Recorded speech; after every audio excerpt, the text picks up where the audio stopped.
Good evening. We continue tonight with the Ascending Series of Substance, which is the 26th chapter in the Life Divine. We're roughly midway through the chapter. This was first seen in September of 1916, on the 15th of the month. Sri Aurobindo has lightly revised it. Here and there he has inserted important new sentences upon the revision to make his meaning more clear and to establish context. And we'll draw attention to a couple of those places tonight as we go through the balance of the chapter. So far, he has established that there is an ascending scale of being from the denseness of matter to the subtle freedom of the spirit. What typically distinguishes matter is its tangibility, its touchable, its resistance. It wants to hold its form.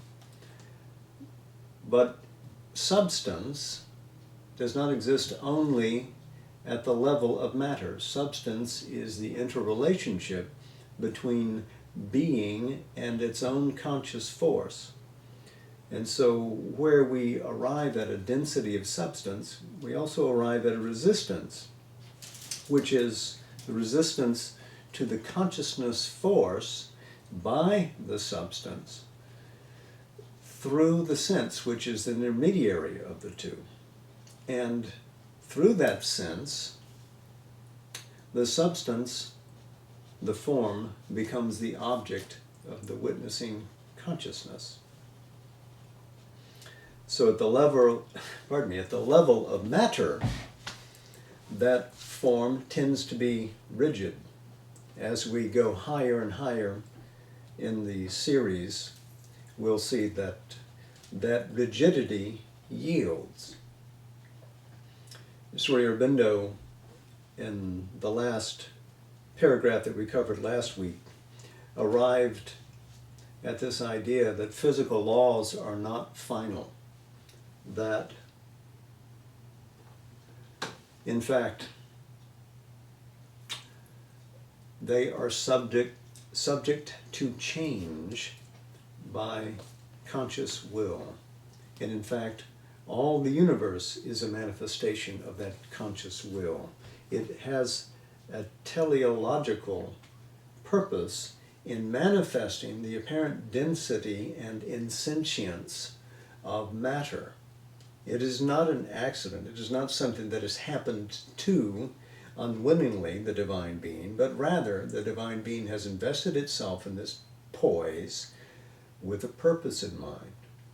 Telos, again, with an end or a purpose. Logos, discourse. So it's the doctrine of the final cause. There's a final purpose in the universe which the divine intends, coming from the immensity, the infinity of its own being, its unerring conscious power, its capacity to always derive perfect delight from experience, means that even though this is a serried evolution, that the culminating phase of the cosmic manifestation must result in the complete manifestation of that Satchit Ananda in whatever form it is chosen to take in this particular place in matter. So he's talked about matter here. Cosmic limits that we experience are deliberately determined then. So, having spoken about matter, he's now ready to proceed up the ascending series. In the next grade of substance, the initial, dominating, determining fact is no longer substantial form and force, but life and conscious desire. Therefore, the world beyond this material plane must be a world based upon a conscious, cosmic, vital energy. a force of vital seeking and a force of desire and their self-expression, and not upon an inconscient or subconscient will taking the form of a material force and energy. So in the plane of life, this must be a basis of its own self. It must have its own characteristic play in its own plane. And it's based upon this energy, this unrelenting power, vital seeking, force of desire, the things which are characteristic of vitality. It will not be subject in the same way to its form that matter was. It will not become insentient or inconscient. He continues, all the forms, bodies, forces, life movements, sense movements, thought movements, developments, culminations, self-fulfillments of that world must be dominated and determined by this initial fact of conscious life to which matter and mind must subject themselves, must start from that, base themselves upon that, be limited or enlarged by its laws, powers, capacities, limitations. And if mind there seeks to develop yet higher possibilities, still it must then too take account of the original vital formula of desire force, its purpose, and its demand upon the divine manifestation. So not only must form be obedient to the power of life in the realm of prana, but mind too must bend itself to the pranic intent. Prana in this world delimits what matter and mind can and would do. Prana, again, is the Sanskrit term for what is a great power, not simply life, but it is the power of existence. You might say how conscious force manifests itself in the cosmos we know and experience. He continues, so too with the higher gradations. The next in the series must be governed by the dominating and determining factor of mind. So just as matter has its own determinations, things must be in accordance with matter's laws if they want to manifest there, and life and mind have to subject themselves to those laws. And in the level of life, matter as form in the life plane, and mind manifesting whatever lucidities it has, have both to cohere with the intent of life. So too, in the realm of mind, mind will dictate to both form and power what limits they shall have. Substance there, he writes, must be subtle and flexible enough to assume the shapes directly imposed upon it by mind, to obey its operations, to subordinate itself to its demand for self-expression and self-fulfillment. The relations of sense and substance, too, must have a corresponding subtlety and flexibility, and must be determined not by the relations of physical organ with physical object, but of mind with the subtler substance upon which it works. The life of such a world would be the servant of mind in a sense of which our weak mental operations and our limited, coarse, and rebellious vital faculties can have no adequate conception. There, mind dominates as the original formula. Its purpose prevails. Its demand overrides all others in the law of the divine manifestation. At a yet higher reach, supermind, or intermediately principles touched by it, or still higher, a pure bliss, a pure conscious power, or pure being replace mind as the dominant principle, and we enter into those ranges of cosmic existence which to the old Vedic seers were the worlds of illuminated divine existence and the foundation of what they termed immortality, and which later Indian religions, imaged in figures like the Brahmaloka or Goloka, some supreme self-expression of the being as spirit, in which the soul, liberated into its highest perfection, possesses the infinity and beatitude of the eternal Godhead.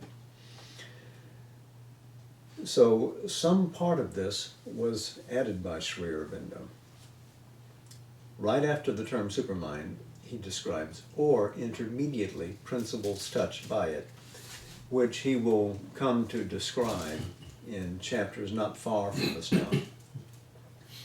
Or still higher, a pure bliss, so showing that the range of this ascending series climbs into what we would call the divine planes, into the realms of divine existence, divine conscious power, divine bliss, leading to the supramental as they descend, and leading up from the supramental back to the heights of that triplicity as we ascend.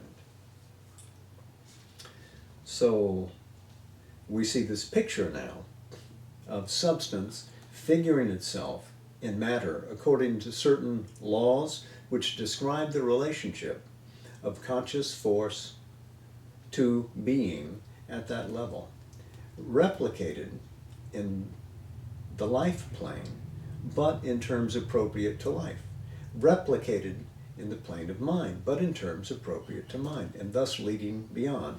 Always this interplay. Consciousness, force of consciousness, dealing with its own substantial being, not playing an utter hide and seek, because we can see that these things are all connected. In fact, they interplay at every level. But the basis of the cosmos is materiality. So that is the starting point of the whole evolution. And now he continues. The principle which underlies this continually ascending experience and vision, uplifted beyond the material formulation of things, is that all cosmic existence is a complex harmony. A harmony, many notes, many chords, fashioned into a pleasing shape. But harmony comes from Greek. Sri Aurobindo knew Greek thoroughly. Harmonia, from harmos, which means a joint fitting. So joints in architecture, wooden or stone, fitting into each other, which lead to the raising of a colossal building. There is an architectural connotation that comes with the original idea of a harmony, which is shared with the field of music, taken into the field of music. So let's continue with that sentence again. The principle which underlies this continually ascending experience and vision, uplifted beyond the material formulation of things, is that all cosmic existence is a complex harmony and does not finish with the limited range of consciousness in which the ordinary human mind and life are content to be imprisoned.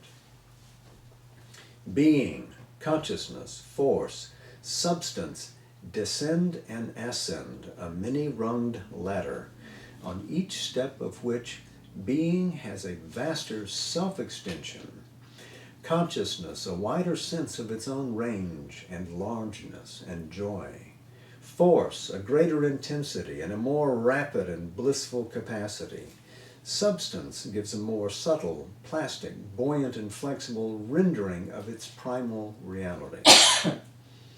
So we see the nature of this Satchitananda thrown out into demonstration. In other words, made manifest at each of these levels, interpenetrating levels.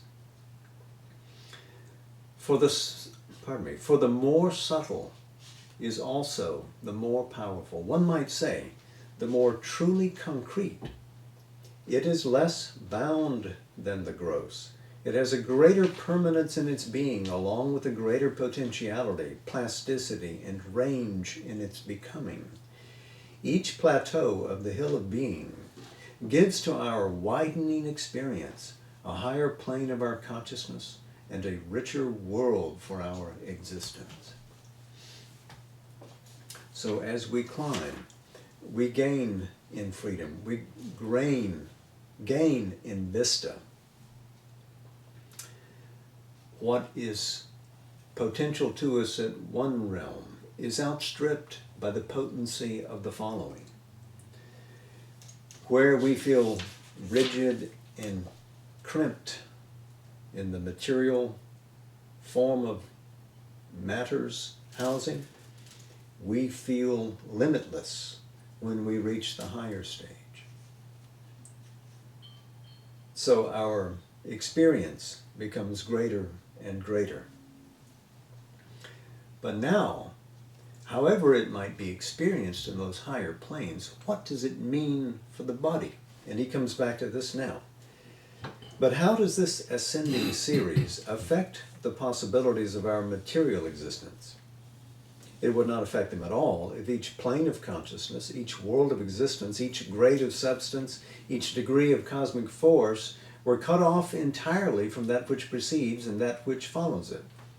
But the opposite is the truth. So these are not demarcations, there are fluid lines in which matter seeds to life, seeds to mind, seeds to supermind, and on we go upwards. The opposite is the truth. The manifestation of the Spirit is a complex weft, and in the design and pattern of one principle, all the others enter as elements of the spiritual whole. Back to this idea of the complexity of an arrangement. He called it a harmony before, now it's a weft. So the interweaving of elements and materialities. Our material world, he says, is the result of all the others. For the other principles have all descended into matter to create the physical universe, and every particle of what we call matter contains all of them implicit in itself. Their secret action, as we have seen, is involved in every moment of its existence and every movement of its activity. So, in matter is life, is mind, is the undiscovered supermind, is the enormity of Satchit Ananda. And as matter is the last word of the descent, so it is also the first word of the ascent. As the powers of all these planes, worlds, grades, degrees are involved in the material existence, so are they all capable of evolution out of it. So, all from Satchit Ananda down to life are involved in the casement of matter and can therefore evolve out of it, develop out of it. It is for this reason that material being does not begin and end with gases and chemical compounds and physical forces and movements, with nebulae and suns and earths, but evolves life, evolves mind, must evolve eventually supermind and the higher degrees of the spiritual existence. Again, back to the hidden purpose, the telos, implicit in the universe. Satchit Ananda reveals all of itself in evolution. It begins almost entirely oblivious of itself in matter, but must in the end come to the full flowering of all its possibilities. It cannot be thwarted. Evolution comes by the unceasing pressure of the supramaterial planes on the material, compelling it to deliver out of itself their principles and powers which might conceivably otherwise have slept imprisoned in the rigidity of the material formula. This harkens back to earlier paragraphs where he described that the higher laws on other planes of existence could manifest in materiality. He comes back to this idea here, an unceasing pressure of those planes on the material, force it to deliver their potencies.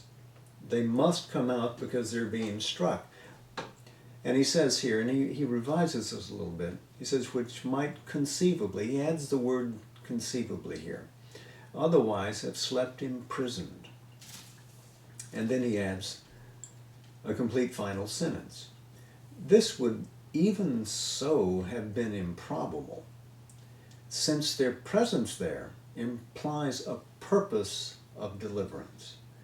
But still, this necessity from below is actually very much aided by a kindred superior pressure. So he asserts then that even if the supra-material planes did not press upon matter,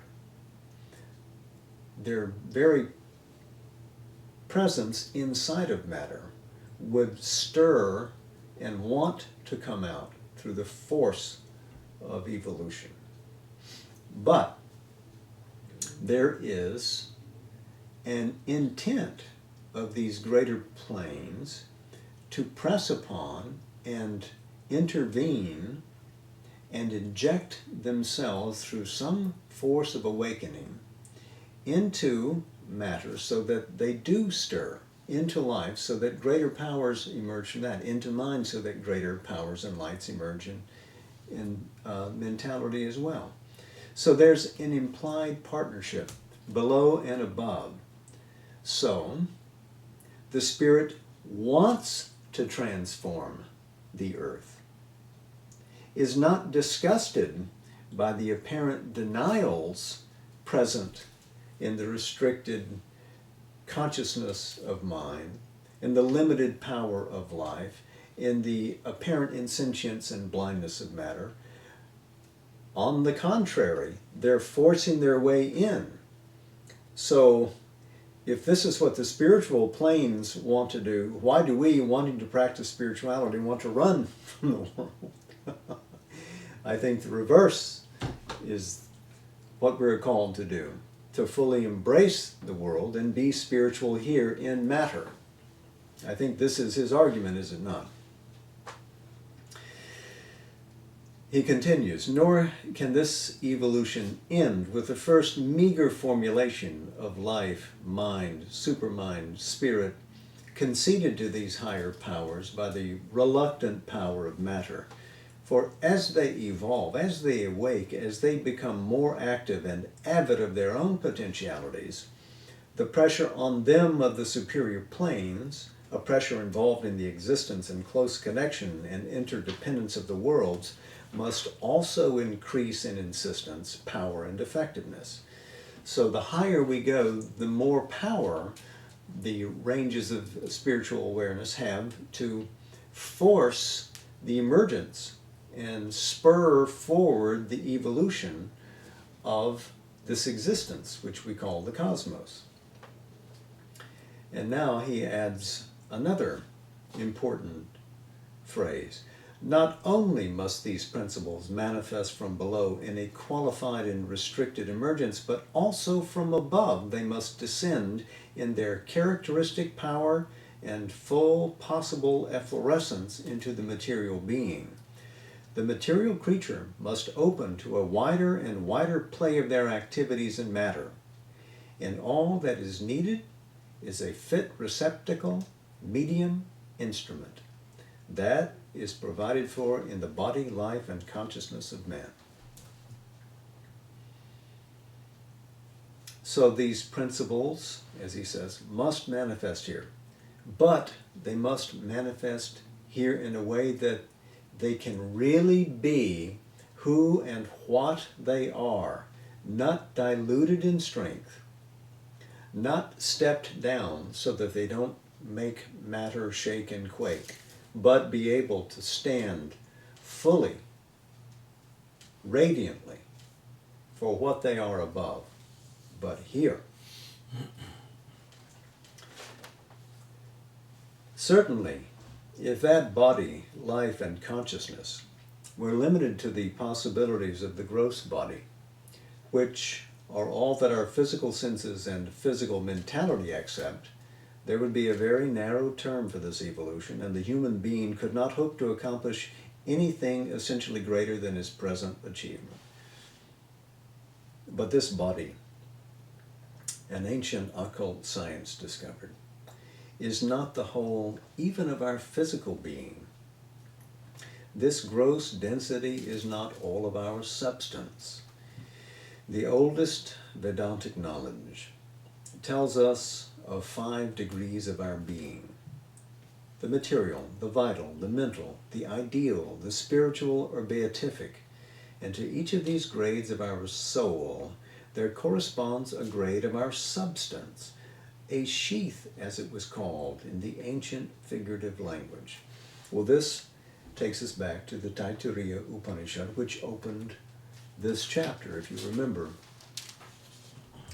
There is a self that is of the essence of matter. There is another inner self of life that fills the other. There is another inner self of mind. There is another inner self of truth knowledge. There is another inner self of bliss, which is how he compressed and condensed the longer passages from the Taittiriya to get it into reasonable scope.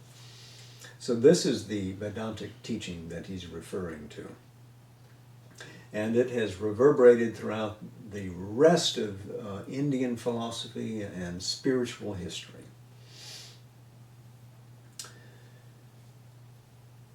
Note, he describes the relationship of the soul and its substance, because this is the relationship of the conscious being with the form, the substance that its being takes to act as the housing of it. They're not different from each other. Substance is not different from soul, but the relationship of soul and substance obtains differently at all levels, and yet all are interconnected, all are one. This is the teaching of the Taittiriya as well.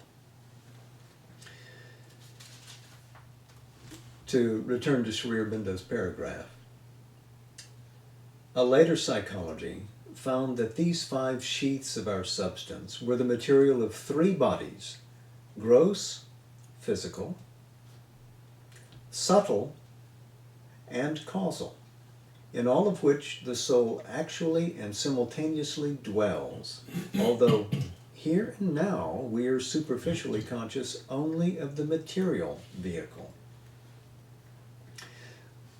So engrossed in the external world's design, to borrow a phrase from Sri Aurobindo's Savitri, we fail to see the subtle realms. We fail to see those determinative realms above the subtle. And here, in a brief way, he has referred to all of the vast subliminal nature which lies waiting for us to discover. Landscapes which are rich and redolent and could transform our lives just by their very presence, let alone what he calls the causal, which is above in the supramental, which leaning down can transform all. Absolutely, down to the very matrix.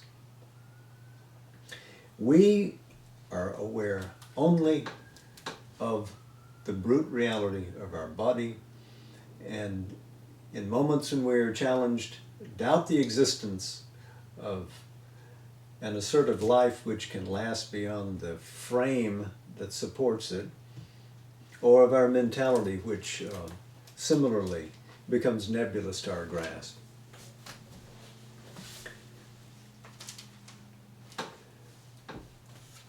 But, Sri Aurobindo writes, it is possible to become conscious in our other bodies as well. And it is in fact the opening up of the veil between them, and consequently between our physical, psychical, and ideal personalities, which is the cause of those psychic and occult phenomena that are now beginning to be increasingly, though yet too little and too clumsily examined, even while they are far too much exploited. Well, we must pause for a moment and note that, yes, becoming aware of our bodies, we can leave our physical body behind and live in the subtle body, leave that behind and live in higher and higher and higher iterations. Depending on how you want to subdivide the interior worlds is up to the soul who experiences nature. There are great realms which are classified, as Sri Aurobindo has noted, as 5 in number, but they can be counted differently. Mother, when she was being taught occultism by the Théons, we'll call them, Théons, pardon me, in France and Algeria, learned of 12 sheaths or encasements and could deliberately go out of them following the example of her primary teacher in that, Madame Théon. But Sri Aurobindo here is working largely within the Indian context, so let's return to that. He continues, the old Hatha Yogins and Tantrics of India had long ago reduced this matter of the higher human life and body to a science. They had discovered 6 nervous centers of life in the dense body, corresponding to 6 centers of life and mind faculty in the subtle. And they had found out subtle physical exercises by which these centers, now closed, could be opened up. The higher psychical life proper to our subtle existence entered into by man, and even the physical and vital obstructions to the experience of the ideal and spiritual being could be destroyed. Well, I read that poorly, I apologize. But this is a summary of the tantric philosophy available to Sri Aurobindo at the time of this writing. Later, Sri Aurobindo would hear about the Trika philosophy of Kashmir. It is unclear that he ever saw any material of that, but that material would be very relevant to his purview, because there too there's the idea of the transformative power of the spiritual consciousness. And one of the founders of that system, Goraksha, who is also thought to be the founder of Hatha Yoga and a great example of tantric fulfillment, counted not 6 but 9 powers, centers of awareness, the chakras of existence. They were later condensed to 6, some more subsumable to others, but that there are ranges of being in which we can dwell and find substantial encasement so that we can work and operate in them according to the laws of that world, is something we can each experience as we grow yogically and become aware inwardly of these worlds. This is not fantasy. This is the substance of real experience, something that can be grounded. Again, some of this material has been slightly retouched by Sri Aurobindo here. The final sentence of this paragraph is, it is significant that one prominent result claimed by the Hatha Yogins for their practices, and verified in many respects, was a control of the physical life force, which liberated them from some of the ordinary habits or so-called laws thought by physical science to be inseparable from life in the body.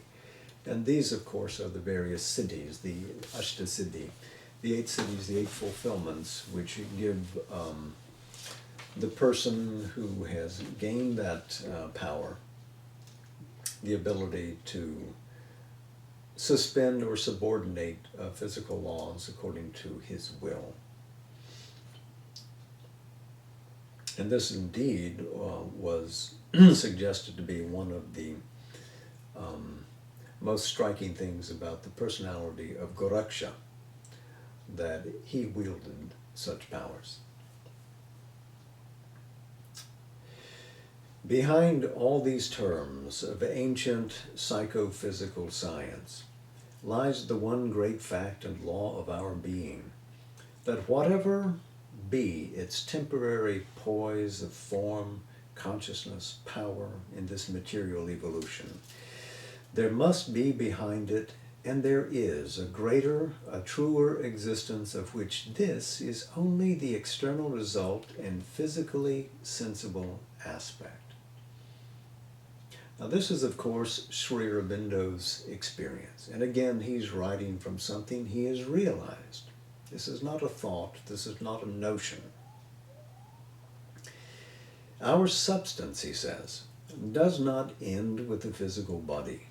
That is only the earthly pedestal, the terrestrial base, the material starting point. As there are behind our waking mentality vaster ranges of consciousness, subconscient and superconscient to it, of which we become sometimes abnormally aware.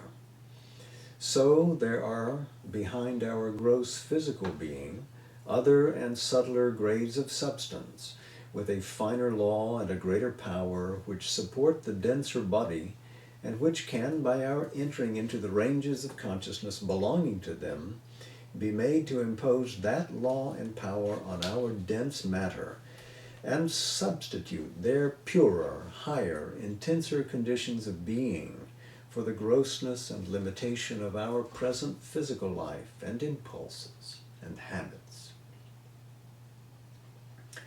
So again, this relationship between ranges of consciousness and the capacity to transfer them into substance of being. If that be so, he says, then the evolution of a nobler physical existence, not limited by the ordinary conditions of animal birth and life and death, of difficult alimentation and facility of disorder and disease, and subjection to poor and unsatisfied vital cravings, ceases to have the appearance of a dream and chimera, and becomes a possibility founded upon a rational and philosophic truth, which is in accordance with all the rest that we have hitherto known, experienced, or been able to think out about the overt and secret truth of our existence. This idea to evolve a nobler physical existence, something that is akin to the stature of the spiritual being which wishes to inhabit it, this is the aim of his yoga, this is the aim of his vision.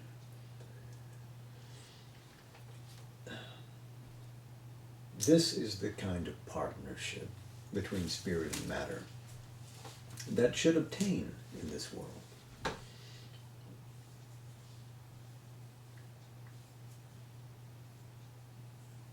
I'm reminded of something Amal Kiran shared when he was permitted to come into the rooms of the mother and take a nap to improve his physical health. He noted that if he lay in a certain condition on the sofa, that when Sri Aurobindo would enter from one room to another, he couldn't see Sri Aurobindo, but he could see his shadow cast by the sun against the wall. And he said it was thrilling, because even in his privacy, Sri Aurobindo stood with such a majesty that he looked the very embodiment of the Supreme. And Amal melted at the very sight. But he wondered if indeed he should be witnessing this. So he mentioned to Mother, confessionally, that when he took his rest there, that he saw this. And he said, "Should I discontinue?" And she said, "Yes, it would be better if you discontinue."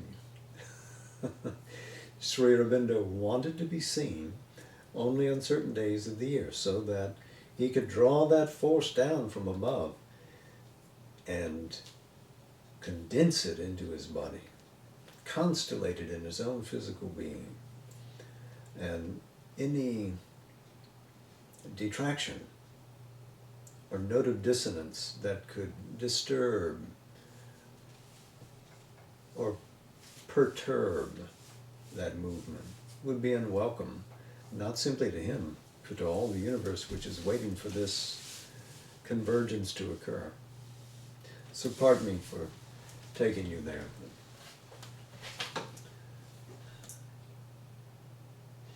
So it should rationally be. For the uninterrupted series of the principles of our being and their close mutual connection is too evident for it to be possible that one of them should be condemned and cut off while the others are capable of a divine liberation.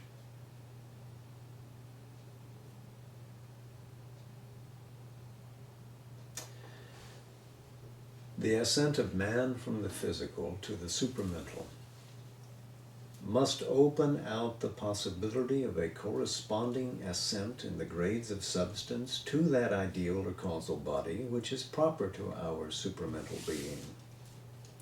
And the conquest of the lower principles by supermind and its liberation of them into a divine life and a divine mentality must also render possible a conquest of our physical limitations by the power and principle of supramental substance.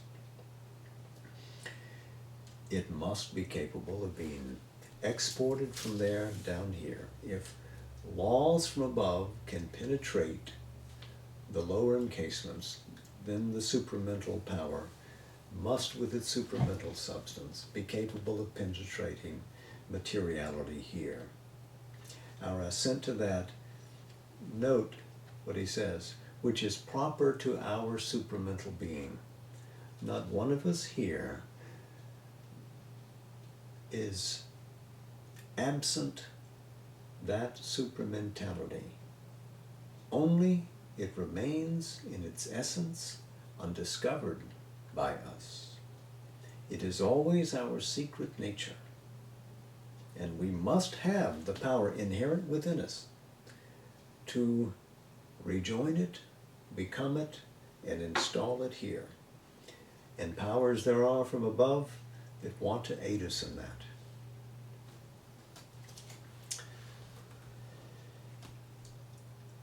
And this means the evolution not only of an untrammeled consciousness, a mind and sense, not shut up in the walls of the physical ego, or limited to the poor basis of knowledge given by the physical organs of sense, but a life power liberated more and more from its mortal limitations, a physical life fit for a divine inhabitant, and, in the sense not of attachment or of restriction to our present corporeal frame, but an exceeding of the law of the physical body, the conquest of death, and earthly immortality.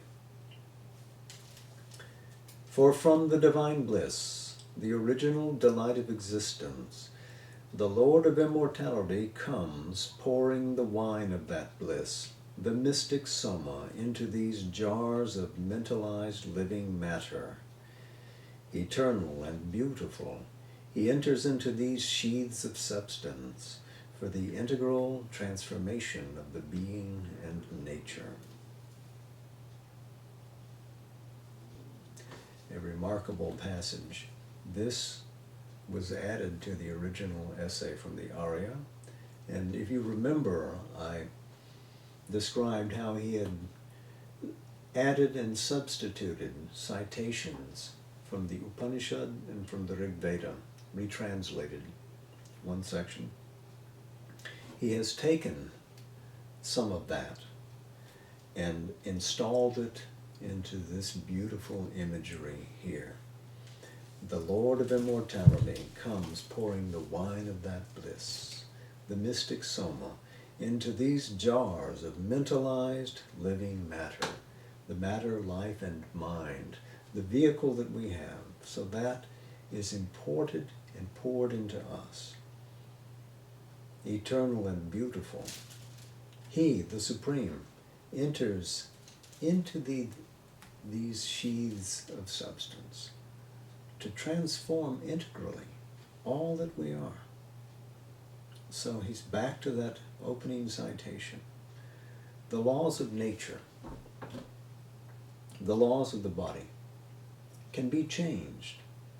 What we think are the hard laws of physics are subject to change by the will force that proceeds from the divine conscious being. What is concealed in us can step out. The inner truth can manifest. Just as life emerged from matter and mind emerged from life, the divine being, consciousness, bliss, the harmonic being of the supramental can manifest in us and must. This is the end of this chapter. And if you will, I think I'll continue reading from where we left off in Savitri last time. This again is from Book 2, the Book of the Traveler of the Worlds, Canto 1, The World Stair.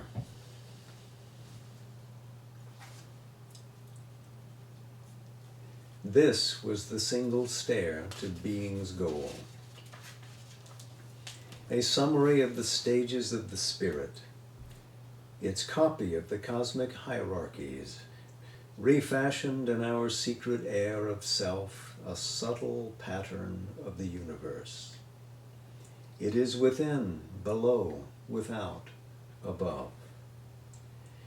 Acting upon this visible nature's scheme, it wakens our earth matter's heavy doze to think and feel and to react to joy. It models in us our diviner parts, lifts mortal mind into a greater air, makes yearn this life of flesh to intangible aims, links the body's death with immortality's call. Out of the swoon of the inconscience, it labors towards a superconscient light. If earth were all, and this were not in her, thought could not be, nor life delight's response. Only material forms could then be her guests, driven by an inanimate world force. Earth, by this golden superfluity, bore thinking man, and more than man shall bear. This higher scheme of being is our cause, and holds the key to our ascending fate. It calls out of our dense mortality the conscious spirit nursed in matter's house. The living symbol of these conscious planes, its influences and godheads of the unseen, its unthought logic of reality's acts, arisen from the unspoken truth in things, have fixed our inner life's slow-scaled degrees. Its steps are paces of the soul's return from the deep adventure of material birth, a ladder of delivering ascent, and rungs that nature climbs to deity.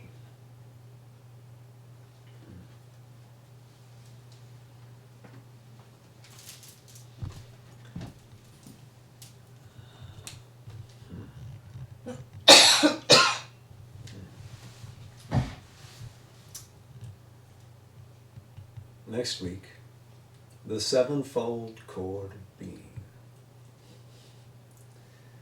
Namaste. Jai Ma.